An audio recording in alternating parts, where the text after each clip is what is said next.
అందరికీ నమస్కారం. ఈరోజు మనం చెప్పుకోబోయే కథ చిన్న కోడలు రెండవ భాగం.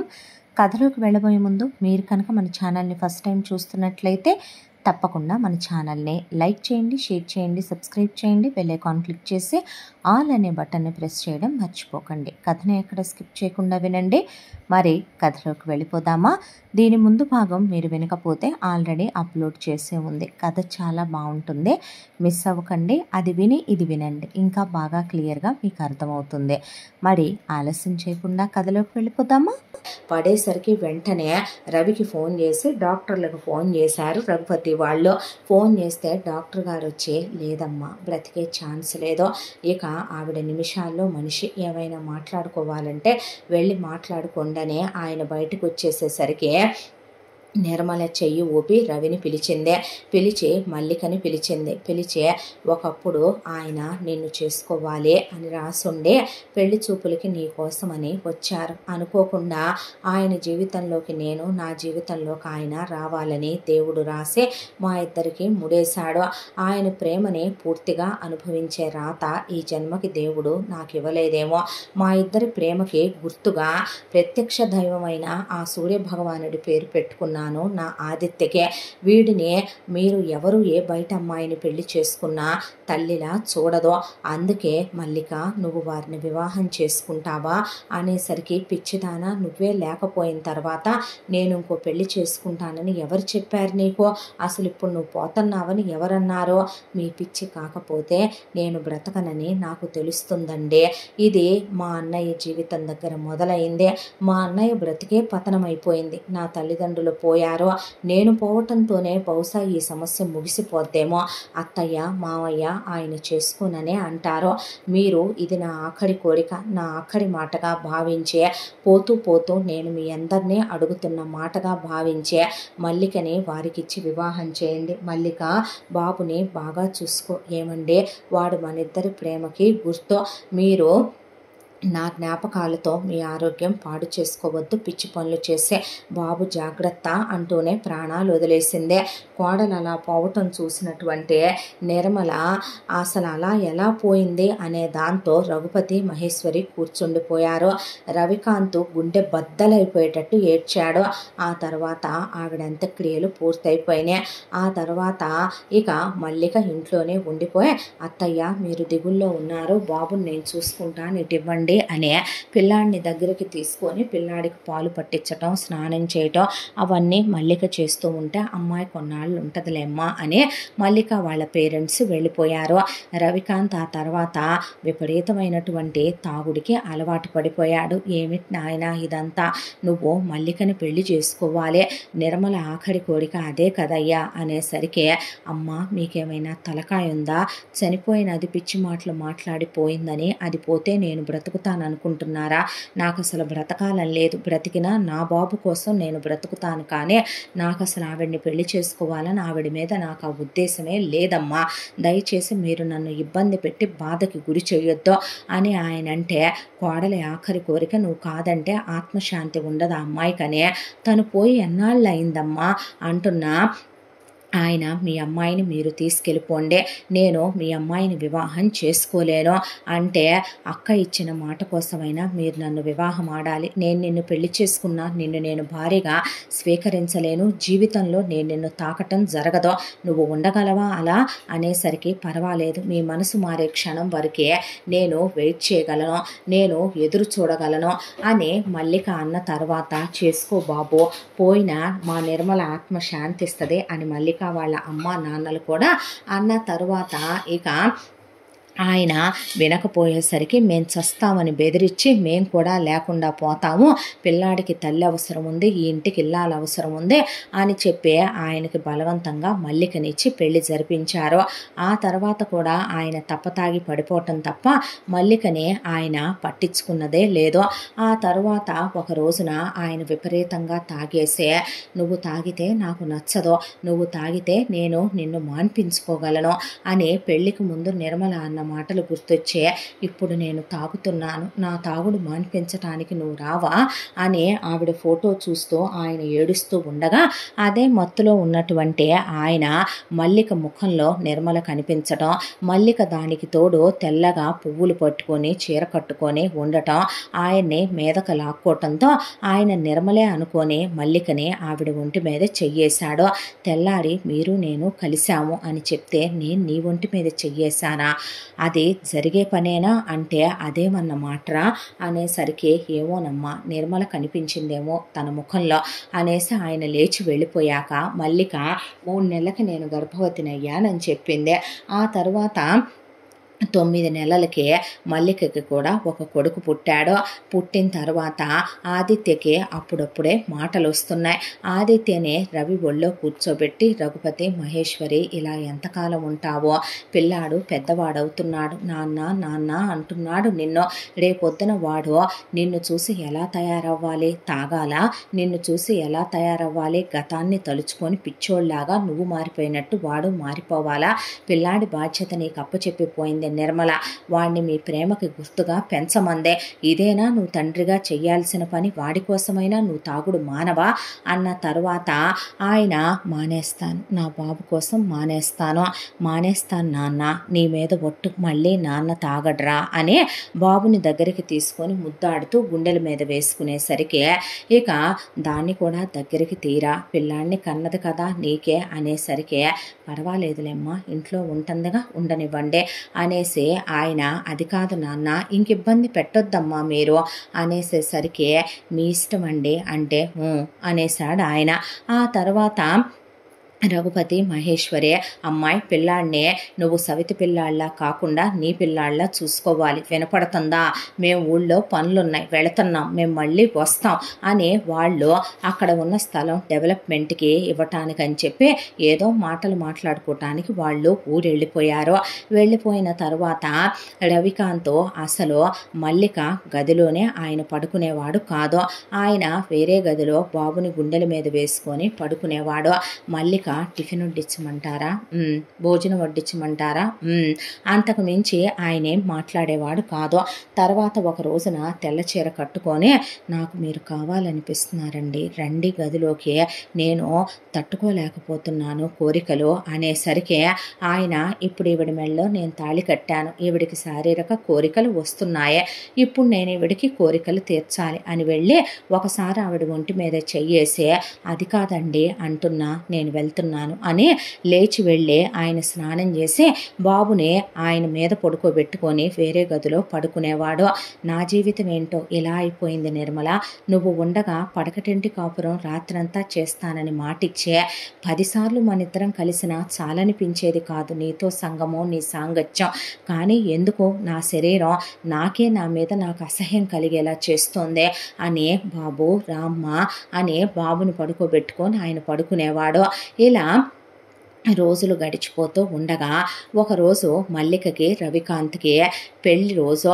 ఆయన ఈ మధ్య చాలా బిజీగా ఉంటున్నాడు, ఆయన ఖాళీగా ఉండట్లేదు. ఒకవైపున నిర్మల పుట్టింటి వాళ్ళదే నిర్మలకి పెట్టిన ఆస్తే, బాబుకి వెళుతూ వెళుతూ కేశవర్మ పెట్టిన ఆస్తే, మొత్తం ఆస్తంతా వచ్చి పడటంతో అదే ఎవరో ఒకళ్ళ పరం కాకూడదు అనే దాంతో ఉద్యోగం పూర్తిగా మానేసి వాళ్ళ ఫ్యాక్టరీలు ఆఫీసులు వ్యవహారాలు బిజినెస్లు పొలాలు వాళ్ళ స్థలాలు వాళ్ళకున్న హోటల్స్ అన్నీ రవికాంతే చూసుకుంటున్నాడు.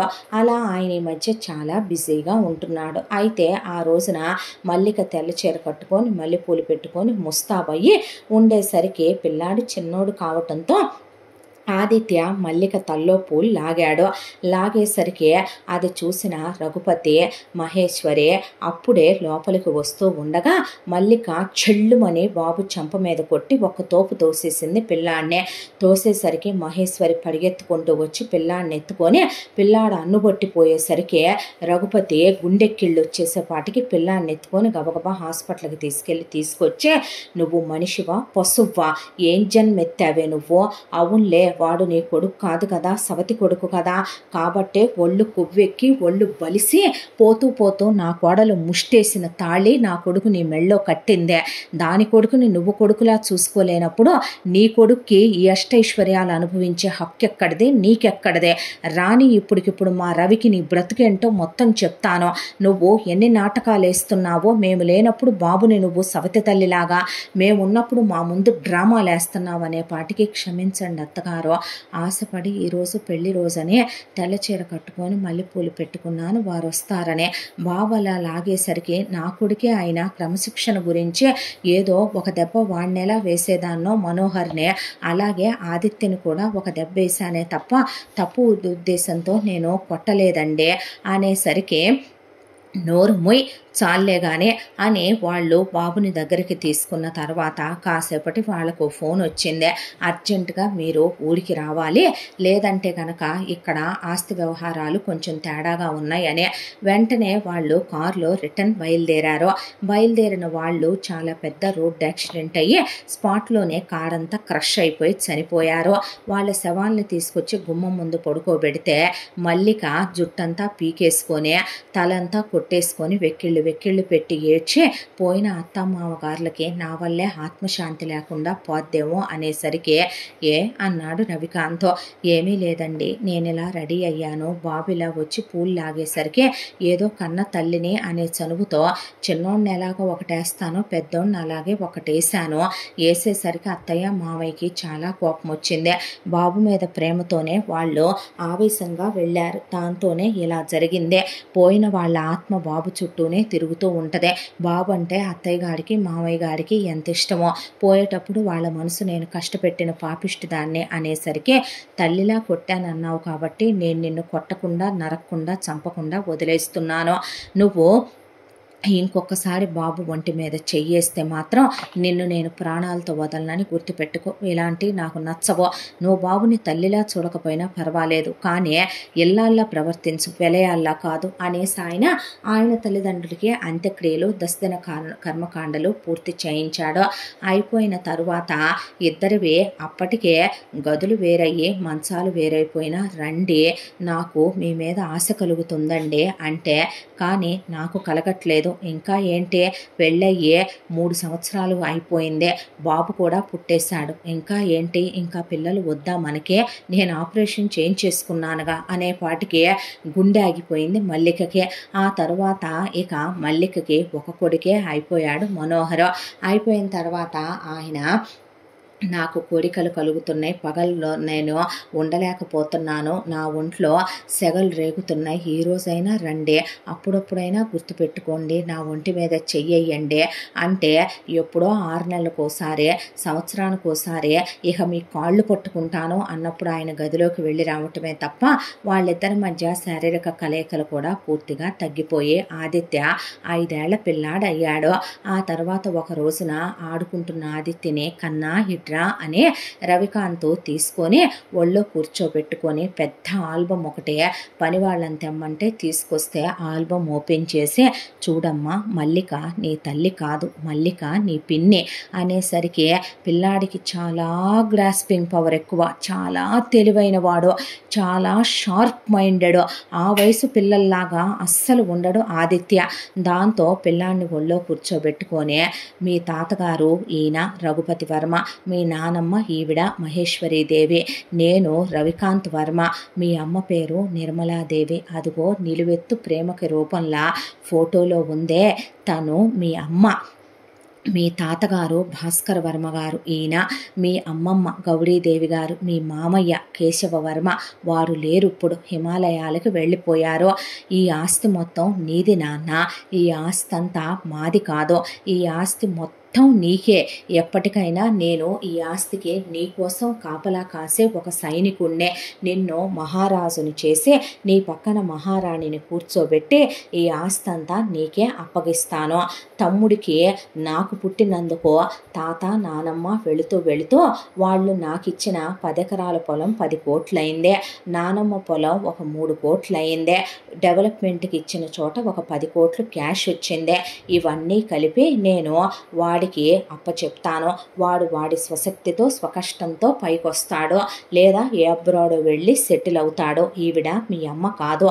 మీ అమ్మకి నాకు అసలు ఎలా పరిచయం అయిందో తెలుసా అనే నిర్మల గురించి, నిర్మల కనిపించిన రోజు గురించే మల్లికను చూడటానికి పెళ్లి చూపులకు వెళ్ళాననే, నిర్మల అక్కడ కనిపించిందని, ఆవిడ్ని చూడగానే ప్రేమించానని, తర్వాత పెళ్లి చూపులకు వెళ్ళామని, పెళ్ళి అయిందని ఆయన అందమైన ప్రేమ కథను బాబుకు చెప్తూ అమ్మ ఇలా చనిపోయిందని, తర్వాత తాత నానమ్మ ఇలా ఈవిడికిచ్చి పెళ్లి చేశారని, అనుకోని సందర్భంలో మీ అమ్మే అనుకుని మీ అమ్మని తలుచుకుంటూ ఈవిడ్లో మీ అమ్మను ఊహించుకుంటూ చేసిన కాపురానికి వాడు పుట్టాడని ఆయన అవన్నీ బాబుకి చెప్పుకుంటూ వచ్చి ఈవిడ్ని అమ్మ అని పిలుస్తున్నావు, పిలవకూడదు, నువ్వు ఈవిడ్ని పిన్ని అనే పిలవాలి, ఏది పిలు అనేసరికి పిన్ని అన్నాడు బాబు. ఎందుకండి ఇవన్నీ? ఎందుకేముంది, వాడిని నువ్వు కన్నావా? వాడు నీ కొడుకా? కాదు కదా, వాడు మా ఇద్దరి ప్రేమకి గుర్తు, వాడు ఈ ఆస్తి అంతటికి వారసుడు కాబట్టే తెలిసేలానే పెంచాలనుకుంటున్నాను. ఇక నుండి పిన్ననే పిలువు నాన్న, అమ్మ అని పిలవద్దంటే తండ్రి ఏది చెప్తే అది వినడమే తెలుసు ఆదిత్యకే. అలా ఆవిడ్ని పిన్ని అనే పిలిచేవాడు. అనేసి వెళ్ళిపోయేది. బాబుని దగ్గరికి తీయటం, ప్రేమగా పలకరించటం, గోరు ముద్దలు పెట్టడం ఇవేవి ఆవిడ చెయ్యదు. ఆవిడ కొడుకుని మాత్రం ఒళ్ళో వేసుకోవటం, ముద్దలు తినిపించటం, బయటికి వెళ్ళటం, పిల్లాడిని అసలు ఆవిడ పట్టించుకోదు. ఆయనే పిల్లాడిని పొద్దున్నే ఆయన ఉండగానే పనివాళ్లతో కూడా రెడీ చేయించకుండా ఆయనే తన గదిలోనే బాబుని రెడీ చేసుకొని బాబుకు టిఫిన్ తినిపించి బాబుకి బాక్స్ ఇప్పించి బాబుని స్కూల్లో వదిలిపెట్టి బాయ్ చెప్పుకొని వెళ్ళేవాడు. సాయంత్రం బాబు వచ్చే టైంకి ఆయన ఉండడు. బాబు దగ్గర కేర్ టేకర్లను పెడితే రాగానే బాబుకి వాళ్లే స్నానం చేయించి టిఫిన్ పెడితే హోమ్ ట్యూటర్స్ వస్తే అక్కడ చదువుకునేవాడు బాబు. చాలా షార్పు. పిల్లాడిని అస్సలు మల్లిక పట్టించుకునేది కాదు. పిల్లాడిని చాలా వివక్షతో చూసేది. తెలుసు సవతి తల్లి అంటే ఇలా ఉంటదే, పిన్నంటే ఇలా ఉంటదే. వాడు ఏ రోజు అన్నగా తనతో ఆడుకోడు.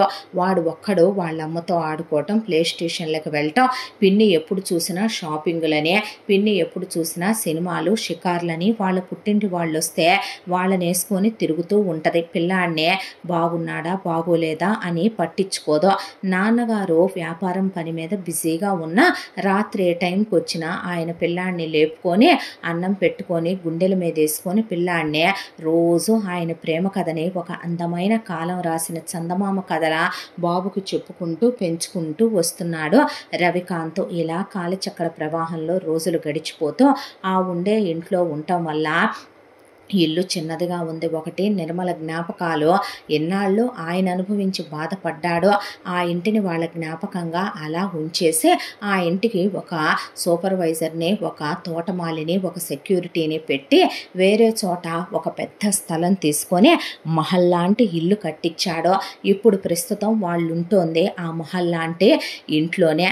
ఆ ఇంట్లోకి గృహప్రవేశం అప్పుడు ఆయన వెంట భార్యగా మల్లిక వెళ్ళాలి. అయితే రవికాంత్ బాబును చేత్తో పట్టుకొని నిర్మల ఫోటో పట్టుకొని ఆయన ముందు కుడికాలు పెట్టి లోపలికి వెళ్ళిపోయి సత్యనారాయణ వ్రతం చేసేటప్పుడు కూడా ఆయన పక్కన పీట మీద ఆవిడ ఫోటోనే పెట్టుకొని వ్రతం చేస్తే వచ్చిన వాళ్ళు అదిరిపోతే మల్లికకి తన స్థానం ఏంటా అని అలా నిలబడిపోయే లేని నవ్వు పులుముకొని మరి అలా పక్కకి నిలబడింది. ఆ తర్వాత ఈ ఇంటికి వీళ్ళు వచ్చిన తర్వాత రవికాంత్ ఇంకా బిజీ అయిపోయాడు.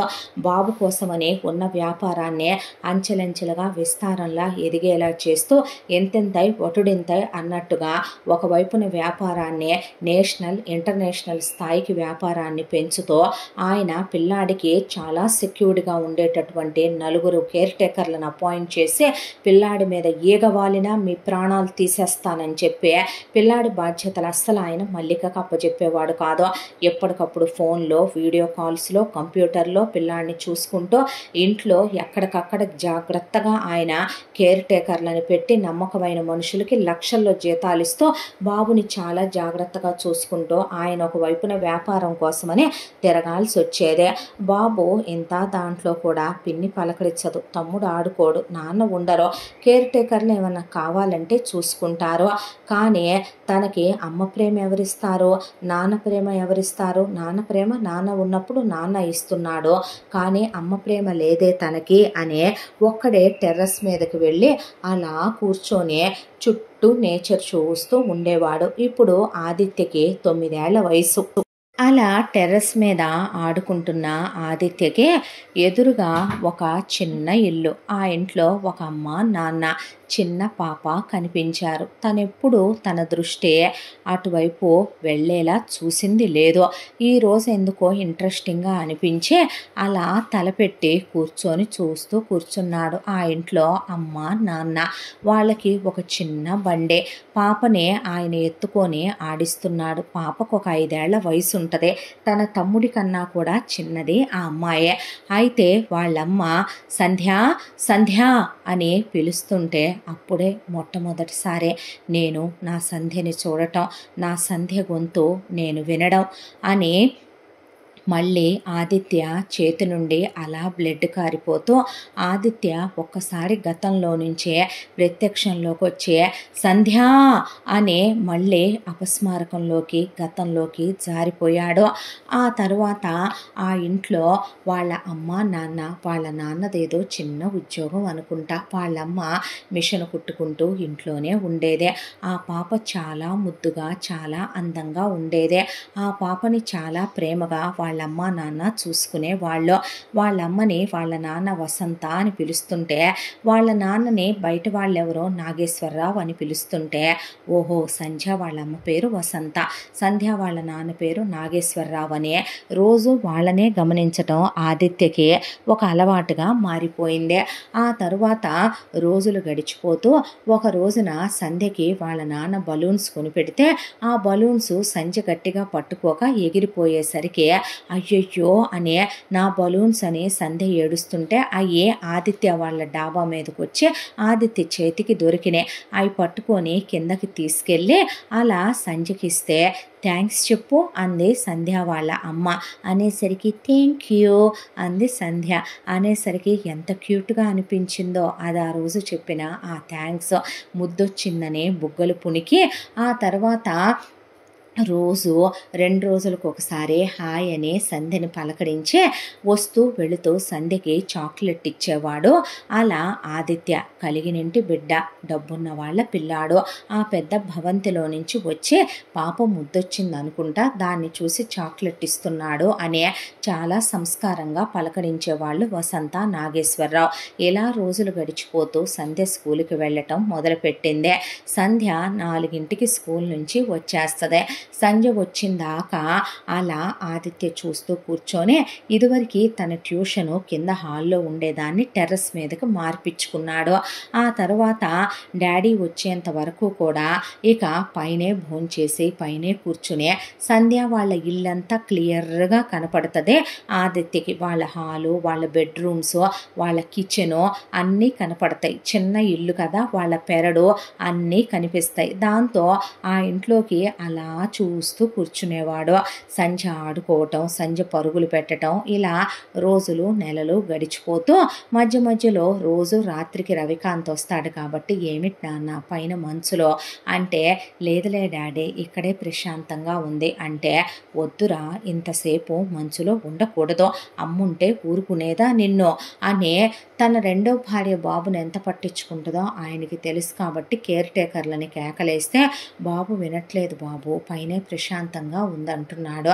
అలాంటప్పుడు వాడికి స్వెటర్ వేయండి, మఫ్లర్ వేయండి, అలాగే మంకీ క్యాప్ పెట్టండి అంటే అవి వేసుకొని గ్లౌజులతో సహా అలా కూర్చొని వాళ్ళ ఇంటి వైపే చూస్తూ ఉండేవాడు.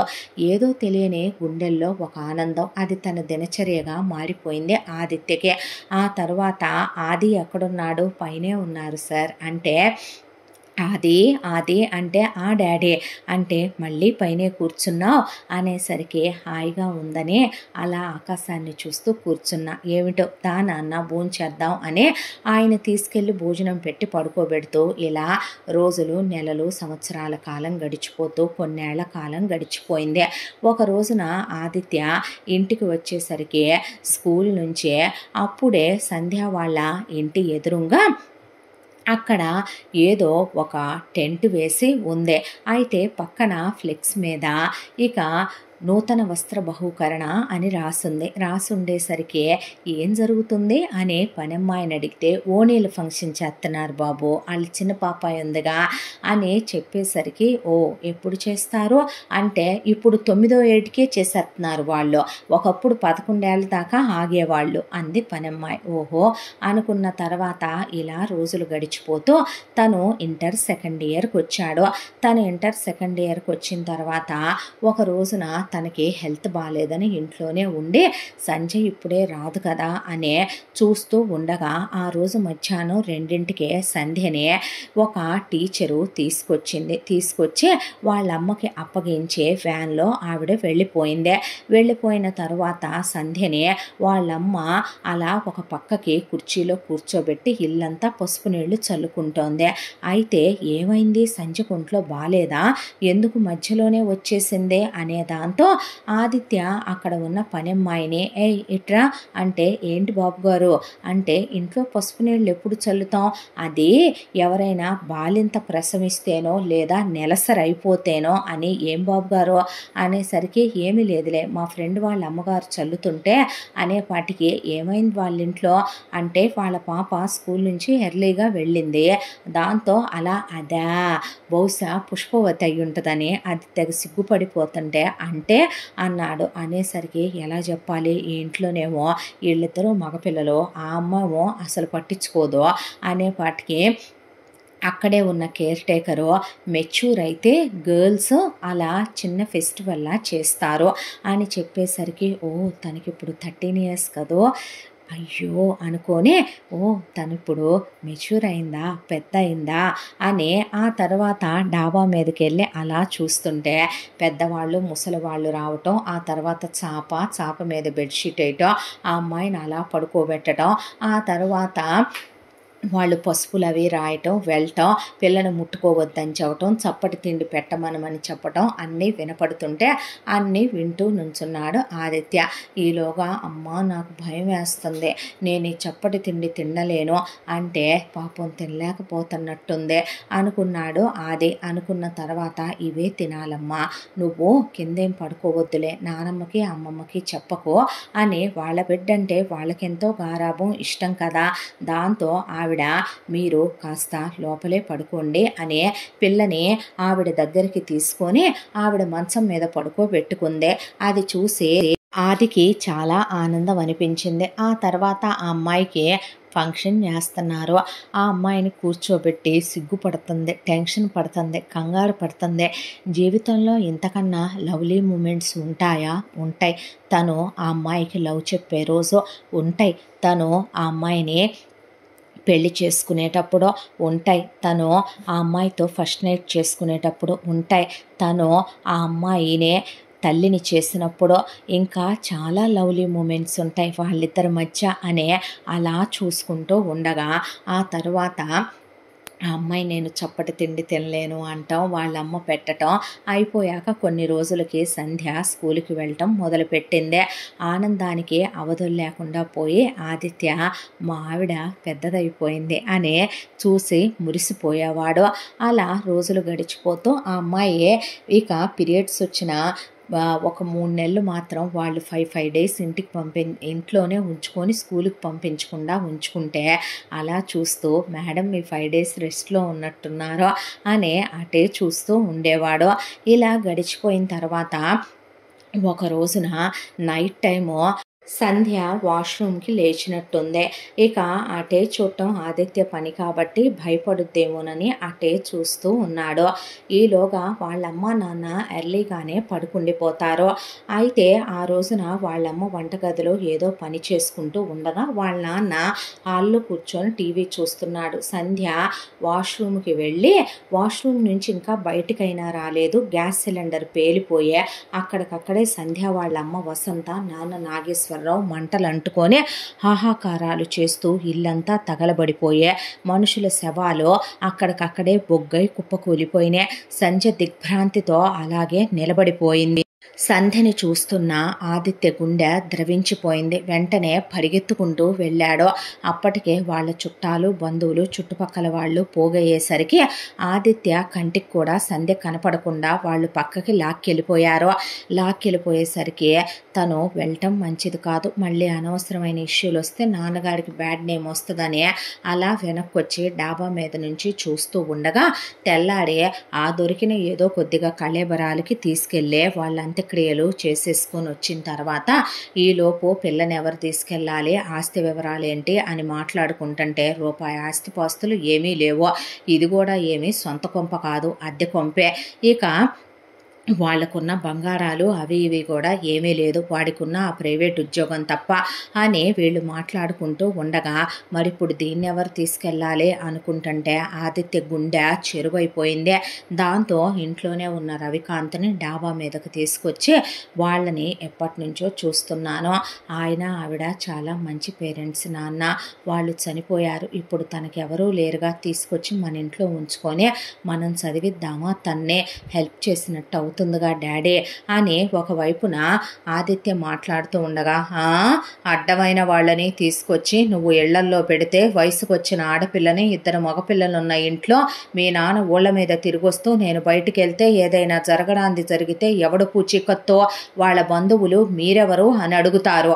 అయినా నీకెందుకు ఇవన్నీ, నీ చదివేదో నువ్వు చూసుకోక నీకు అవసరమా ఏంటి ఇవన్నీ అనేసరికి ఆయన అలా చూస్తే అది కాదండి, నేననేది మన మంచి కోరే, వాళ్ళ బంధువులు ఉన్నప్పుడు ఆ అమ్మాయిని మనం తీసుకొచ్చామనుకోండి వాళ్ళు ఏమనుకుంటారు, మీరెవరు, మీకు వాళ్ళకి సంబంధం ఏంటి అంటారో, అదే కాక వయసుకు వచ్చిన ఆడపిల్ల మనం ఎలా తీసుకొచ్చి మన ఇంట్లో పెట్టుకుంటాం, పద్ధతి కాదు కదా అనేసరికి ఇప్పుడు ఇక్కడ నిన్ను అడిగారు మరి అవన్నీ అని ఆయన లోపు ఆఫీస్ నుండి ఫోన్ వచ్చిందని ఆఫీస్కి వెళ్ళిపోయేసరికి ఇంతలోకి అక్కడ ఉన్న చుట్టాల్లో ఒకళ్ళు సంజయ్ చేయి పట్టుకొని సరే మేము తీసుకెళ్తాంలే అనేసరికి అయ్యో తీసుకెళ్ళిపోతున్నారా, ఎక్కడికి వెళ్ళిపోతున్నావే, మళ్ళీ నాకు ఎప్పుడు కనిపిస్తావు, నేను నిన్ను ఎలా కలుసుకోవాలి అని ఆదిత్య అలా చూస్తూ ఉండగా ఏంట్రా లోపలికి వెళ్ళు అంది మల్లిక అనేసరికి బయటికి పరిగెత్తుకుంటూ వెళుతున్న వాడు కూడా వెనక్కి తగ్గాల్సి వచ్చింది. ఈలోపు డాబా ఎక్కి చూస్తే సంజయ్ని వాళ్ళు అక్కడి నుంచి తీసుకెళ్ళిపోయారు. ఆ తర్వాత ఇలా సంజయ్ జ్ఞాపకాలతో ఆ ఇంటి వైపే చూస్తూ ఇల్లుగల్ల వాళ్ళు ఆ ఇల్లు బాగు చేయించేసుకుని వేరే ఎవరికో కుటుంబానికి అద్దెకిచ్చేసుకున్నారు. కానీ సంధ్య గుర్తొస్తోంది ఆ ఇంటి వైపు చూస్తే, ఎలా ఉందో ఏంటో, తిందో తినలేదో, వాళ్ళ అమ్మ నాన్న గుర్తొస్తున్నారేమో, భయపడుతుందేమో, ఏడుస్తుందేమో అనే అవే ఆలోచనలు ఆదిత్య మనసులో. ఈలోగా పనివాళ్ళు కూర్చొని ఆ పిల్లని ఇట్లా చేశారంట అట్లా చేశారంట, ఎదురింటోళ్ళు తెలుసా అనుకుంటుంటే ఏమైంది అన్నాడు ఆదిత్య. ఏంటి బాబు అనేసరికి ఎదురింటి వాళ్ళు అనే సంధ్య అని ఏదో అంటున్నారేంటి అనేసరికి అదే బాబు మన ఎదురింట్లో ఆ వసంత గారు నాగేశ్వరరావు గారు వాళ్ళ పాప సంధ్య ఉండేవాళ్ళు కదా, ఆ ఉండేవాళ్ళు వాళ్ళ చుట్టాలు ఎంత దుర్మార్గులో తెలుసా బాబు, ఆ అమ్మా నాన్నలు ఉండంగా ఆ పిల్లని ఎలా చూసుకునేవాళ్ళు, వాళ్ళు పిల్లల కంటే ఎక్కడ పెంచలేమో సంతోషంగానే ఆ పిల్లని ఒక్కదాన్నే కన్నారంట. ఎవరి బిడ్డంటే ఎవరికి ప్రేమ ఉండదో, మాయదారి దేవుడు అమ్మా నాన్నల్ని ఒకేసారి ఎత్తుకుపోయి ఆ పిల్లని అనాథం చేసేసాడా. ఈ చుట్టాలందరూ వచ్చి ఆ పిల్లని ఇక ఏదో కర్మ తప్పదని నలుగురిలో బాగోదని ఆ నాగేశ్వరరావు గారు వాళ్ళ తమ్ముడు వాళ్ళు తీసుకొని పోయారా. తీసుకుపోయిన తర్వాత ఆ పిల్లని అక్కడికి వెళ్ళిన తర్వాత భారంగా బరువుగా అనిపించిందంట. ఎవడు తీసుకుంటాడు దీని బాధ్యత అని తీసుకెళ్ళి పాపం మన ఊళ్ళో ఈ అనాథ శరణాలయం ఉంది కదా, ఆ అనాథలతో పాటు ఒక అనాథగా జాయిన్ చేశారంట బాబు. నిన్నే అందరూ చెప్పుకుంటుంటే ఇళ్ళ దగ్గర వాళ్ళు విన్నామయ్యా అనేసరికి ఏ ఆశ్రమం అని అడిగాడు ఆది. అడిగేసరికి ఈ ఆశ్రమం అంట బాబు అన్న తర్వాత ఆదిత్యకి కళ్ళల్లో నీళ్లు తిరిగిపోయినాయి. దుఃఖంతో గొంతు పూడికిపోయిందే. సంజయ్ గుర్తుకొచ్చింది. చిన్నప్పటి నుంచి కెమెరాతో సంధ్యవి ఎన్ని ఫొటోస్ తీసుకున్నాడో సంధ్యకే తెలియకుండా సంధ్య మెమరీస్ ఎన్ని కలెక్ట్ చేసుకున్నాడో. రాత్రిపూట వాళ్ళు నిద్రపోయేటప్పుడు సంధ్య ఫ్రాక్ తెచ్చుకోవటం, ఆ తర్వాత సంధ్య రిబ్బన్లు తెచ్చుకోవటం, సంధ్య సాక్సులు తీసుకురావటం, సంధ్యకు సంబంధించిన కొత్త షూస్ పెట్టి తన పాత షూస్ తెచ్చుకోవటం, కొత్త సాక్సులు వేసి పాత సాక్సులు తెచ్చుకోవటం. సంధ్య వాళ్ళ అమ్మా నాన్న కూడా ఇదేం మ్యాజిక్, కొత్త గౌన్లు 4 ఉన్నాయి, పాత గౌను పోయింది, కొత్త సాక్సులు 4 జతలు వచ్చినాయి, పాత సాక్సులు పోయినాయి, కొత్త బూట్లు 2 జతలు వచ్చినాయి, పాత బూట్లు పోయినాయి, కొత్త బ్యాగ్ వచ్చింది, పాత బ్యాగ్ పోయింది అని వాళ్ళు ఆశ్చర్యంగా అనుకుంటూ ఉండేవాళ్ళు. పైన నుంచి చూసి నవ్వుకునేవాడు ఆదే. ఆ అమ్మాయి ఎన్ని స్నాప్స్ వేయించుకున్నాడో ఆ ఫోటో స్టూడియో వాడికి తనకే తెలుసు. ఆల్బమ్లే నింపుకొచ్చి ఆ అమ్మాయి గురించి డైరీలే నింపుకొచ్చాడో.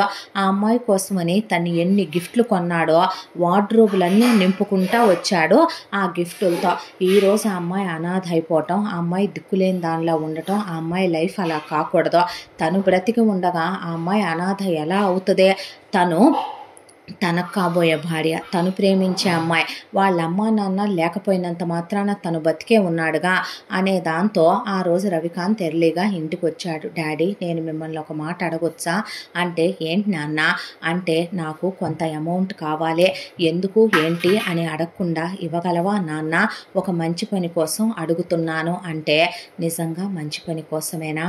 మంచి పని అయితే చెయ్యి నాన్న, ఎవరొద్దంటారో? ఈ 1000 కోట్ల రూపాయల ఆస్తికి ఏకైక వారసుడివి నువ్వు. మంచి బుద్ధి అనేది, మంచితనం అనేది మీ రక్తాల్లోనే ఉందే. నీ తండ్రిగా నేను, నీ తల్లిగా నిర్మల, నీ తాతగా భాస్కర వర్మ గారు, నీ మేనమావగా కేశవ వర్మ చెయ్యని మంచి పనులా నువ్వు చేస్తానంటున్నావు. అలాగే చెయ్యి నాయనా. నిజంగా మంచి పని కోసమేగా నా మీదొట్టు, నీ మీద ఒట్టు నాన్న. చాలా మంచి పని చేయబోతున్నాను, గొప్ప పని చేయబోతున్నాను. నేను మీకు అబద్ధం చెప్పను నాన్న. పోయిన అమ్మ మీద, ఉన్న మీ మీద ప్రమాణం చేసి చెప్తున్నాను డాడీ అనేసరికి, ఆ మాట చాలేయ్యా అని ఆయన ఒక్క నిమిషం ఉండు అని లోపలికి వెళ్ళి, పిల్లాడి చేతిలో ఇది అన్లిమిటెడ్ కార్డు, నీకు ఎంత కావాలో దేనికి కావాలో వాడుకో, కానీ మంచికి మాత్రమే వాడు, చెడుకు వాడకయ్యా అని చెప్తే, లేదు నాన్న, నీకు అబద్ధం ఈ కొడుకు ఎప్పటికీ చెప్పడం, ఇదే మంచికే వాడతాను, ఈ ఇంటికి జరగబోయే చాలా పెద్ద మంచి కోసం వాడుతున్నాను డాడీ అనేసరికి, ఏమిట్రాదే అంటే, సమయం వచ్చినప్పుడు నేనే మీకు చెప్తాను అని వాళ్ళమ్మ ఫోటో దగ్గరికి వెళ్ళి ఆ కార్డు వాళ్ళమ్మ ఫోటో దగ్గర పెట్టి దండం పెట్టుకుంటే, ఆయన అలా పిల్లాడి వైపు చూస్తూ ఉండగా పిల్లాడు ఒక్కటే నిర్ణయించుకున్నాడు. తన గదిలోకి వెళ్ళే, రేపు నేను నీ కోసం ఆశ్రమానికి వస్తున్నాను, వచ్చి నేను ఇక నుంచి నీ బాధ్యత నేను తీసుకుంటాను, ఇక నుంచి నీకు సంబంధించిన ప్రతి వ్యవహారాన్ని నేనే చూసుకుంటాను అనే తెల్లాడి డ్రైవర్ని తీసుకొని ఆశ్రమం ఎక్కడో కనుక్కొని వెళ్ళాడు.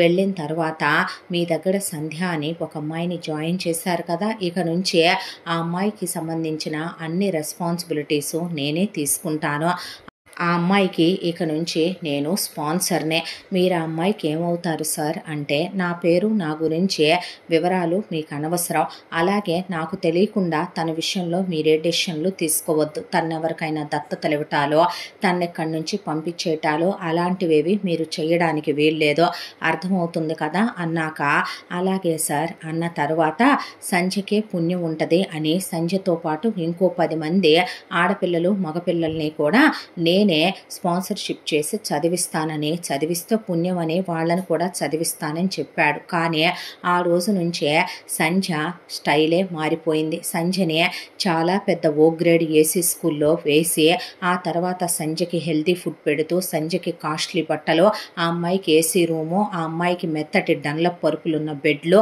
ఆ అమ్మాయి గురించి ప్రతి ఒక్కటి డైలీ ఫోన్ చేసి ఆశ్రమం వాళ్ళని అడుగుతూ, డైలీ ఆ అమ్మాయి రూమ్లో ఒక క్యాంప్ పెట్టి అన్నీ చూసుకుంటూ ఉండేవాడు.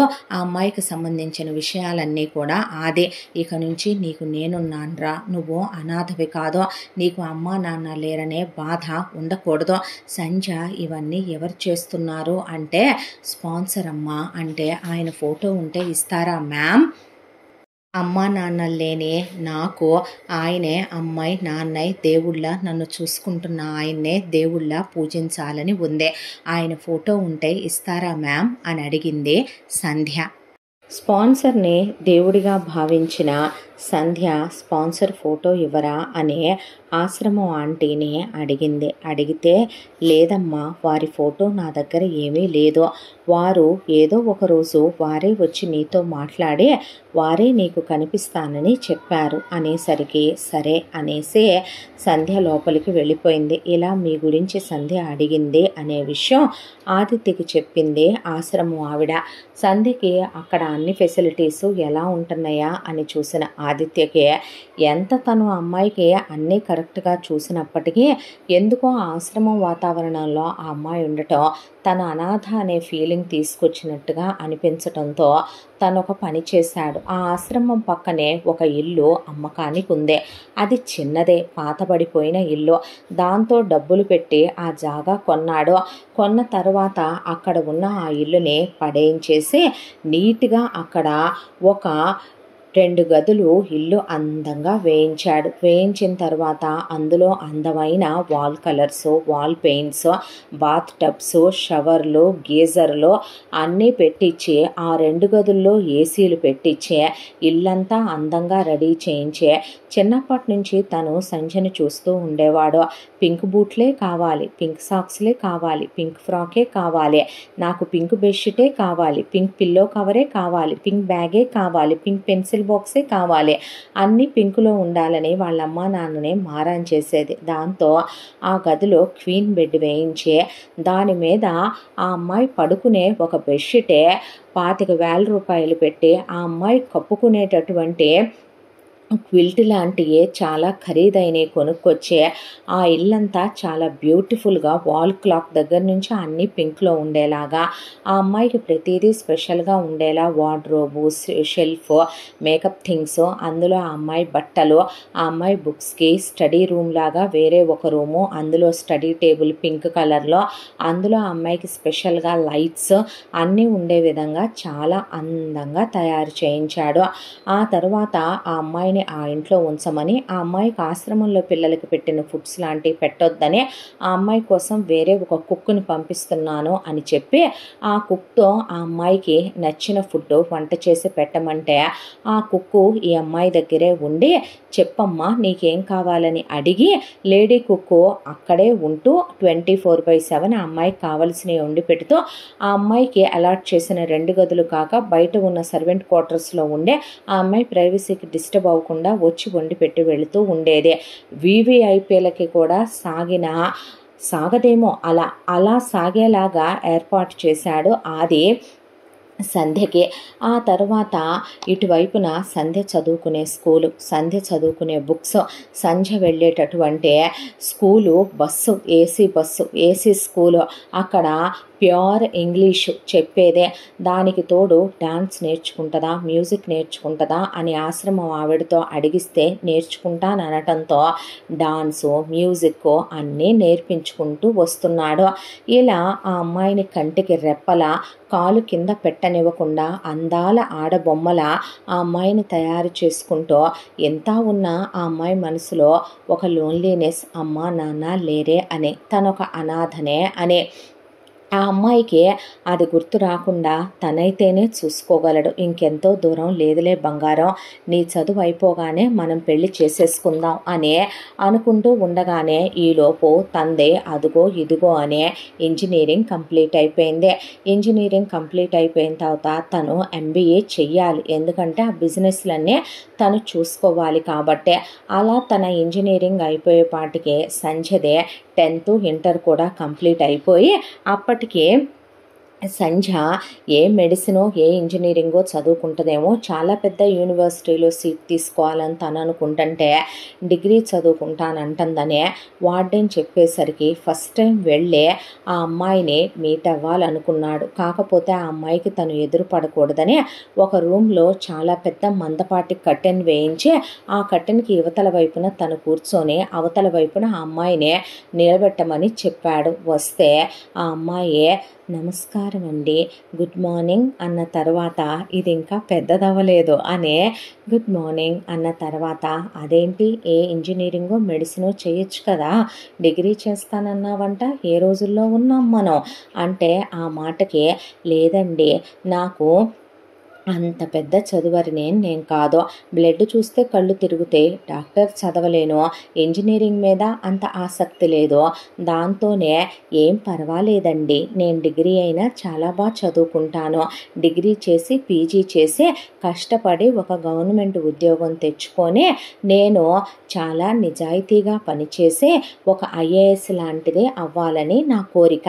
ఆ తర్వాత ఆ వచ్చిన డబ్బులతో మీరు నాలాంటి అనాథని దగ్గరికి తీసి ఎలా చదివిస్తున్నారో ఆ మాట అనొద్దు అనేసరికి, సరే అనలేండి, కానీ నేను అనాథనే కదా, నేనున్నానుగా నీకు అనేసరికి, అవునులేండి ఉన్నారు, ఐఎమ్ సారీ, ఇంకెప్పుడు అలా అనకు, నాకు నచ్చదు అంటే ఐఎమ్ సారీ అందే.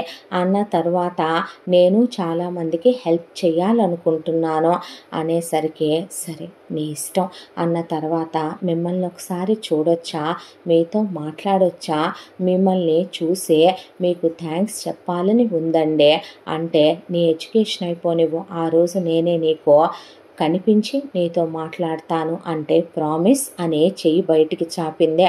ఆ అమ్మాయి చేతిలో చెయ్యేసి ప్రామిస్ అన్నాడు. First time, first touch.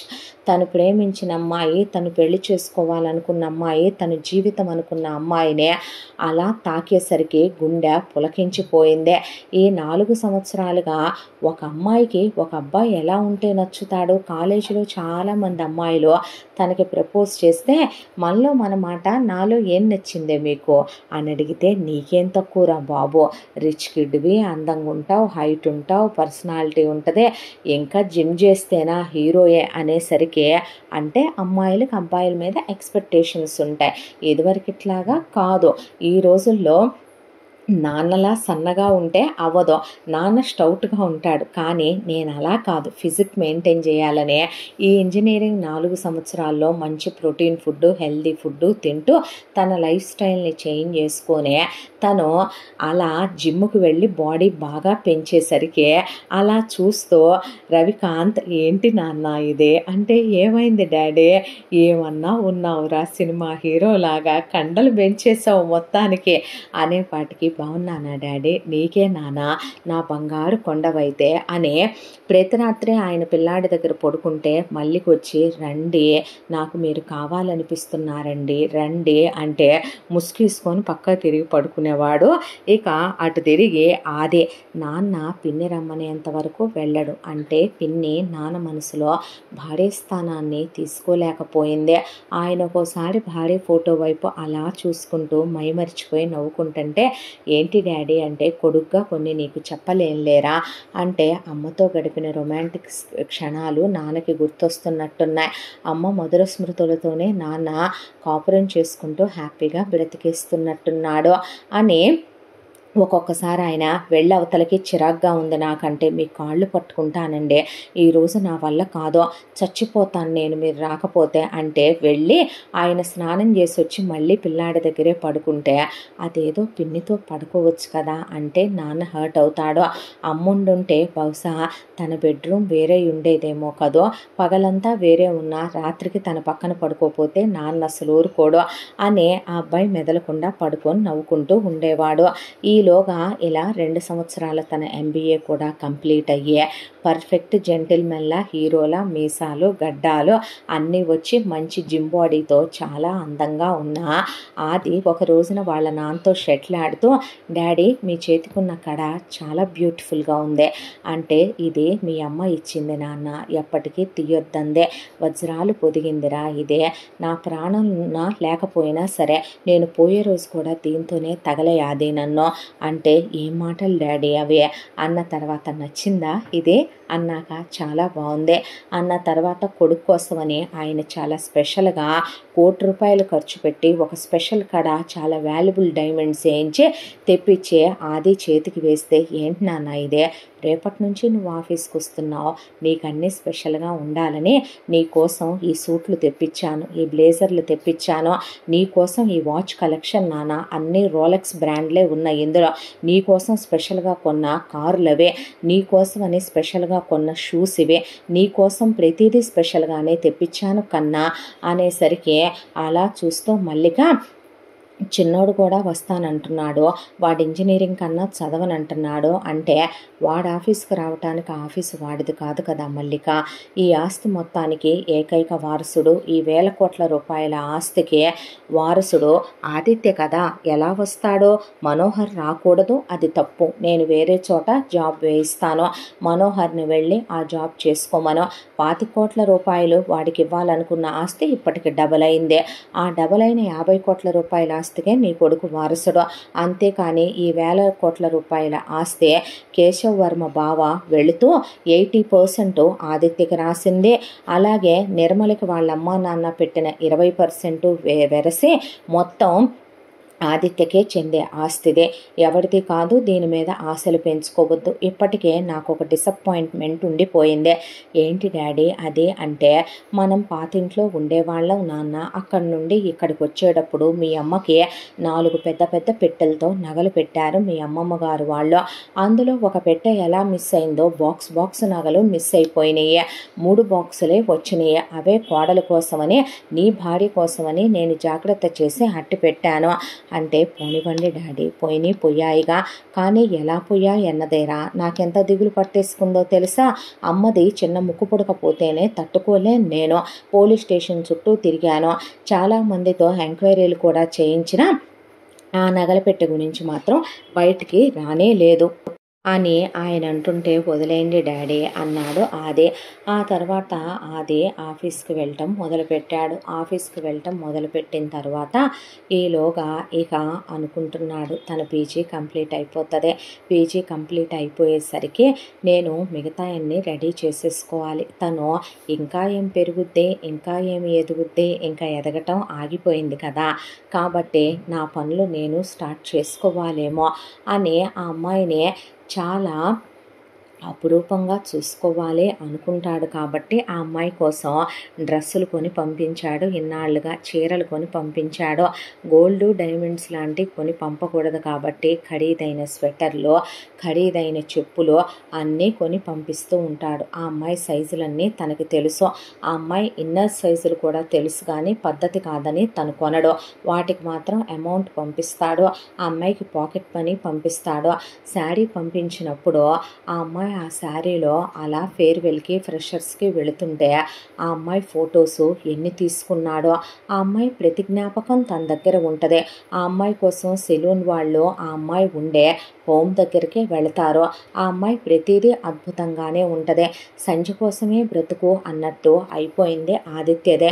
బహుశా నాన్న అమ్మని ప్రేమించిందే ప్రేమ అని నాన్న అంత గుండెల నిండా నింపుకుంటే, మరి నేను సంజని ప్రేమిస్తున్న ప్రేమ నేను ఆకాశం నిండా నింపుకోవాలేమో అనుకుంటూ ఇప్పుడు ఆది ఆఫీస్కి వెళ్ళటం మొదలుపెట్టాడు. దాంతో ఫుల్ యాక్సెస్ మనీ వైజ్ ఇచ్చేశాడు రవికాంత్. దాంతో ఆది రేపు చాలా స్పెషల్గా సంధ్య పీజీ అయిపోగానే తనకి ప్రపోజ్ చేయాలి అని లాస్ట్ ఎగ్జామ్ డేట్ ఎప్పుడో చూసుకున్నాడు. అది అయిపోయిన తర్వాత గుడ్ టైం బ్యాడ్ టైం ఉంటాయి కాబట్టి అవన్నీ చూసుకొని ఒక గుడ్ టైం ఫిక్స్ చేసుకొని ఆ తర్వాత తను అదే టైంకి ఆ అమ్మాయికి ప్రపోజ్ చేయాలని ఒక ఈవెంట్ వాళ్ళ దగ్గరికి వెళ్ళాడు.